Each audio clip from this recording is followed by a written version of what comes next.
Hi, I'm Laura Morales. I'm presenting a proposal for a website for the Center for Social Media Ethics of Tecnológico de Monterrey.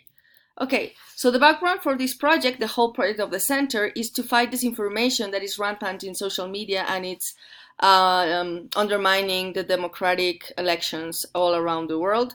But this project is only centered in Mexico for now. The objective of the site is to be the connecting hub of all the actions taken to stop the disinformation epidemic. It will serve as a content repository of all the content the center will produce, research papers, videos, infographics, etc.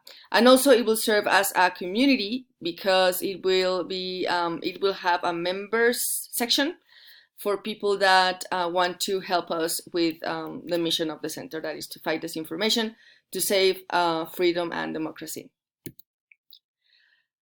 The audience is the college student, pretty much, freshman year specifically, because we need them to be more receptive to this idea. So they are entering the university, they are in a stage that they can be more receptive to what we're doing.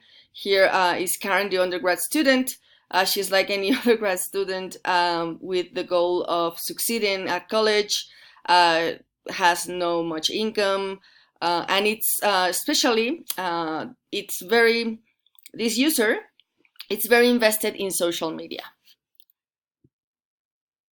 The design, the website's design is simple, it's well structured, the colors intend to be, well, colorful, but still to look professional.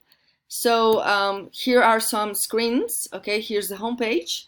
As you can see, it has a lot of colors, but also it remains being a little bit sober, to say it so.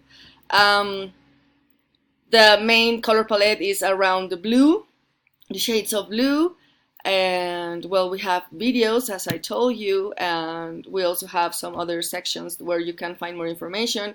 You have also the options to share the content in your favorite social media, and well, pretty much the structure of the site is the same, and it has a lot of content. And here's like the connection page, the contact, not the connection, the contact. It has this format to contact, and also the icons of the social media where you can reach us. And well, here's a little bit of the lookalike of the site. I hope you like it, and I am hoping for your approval. Thank you.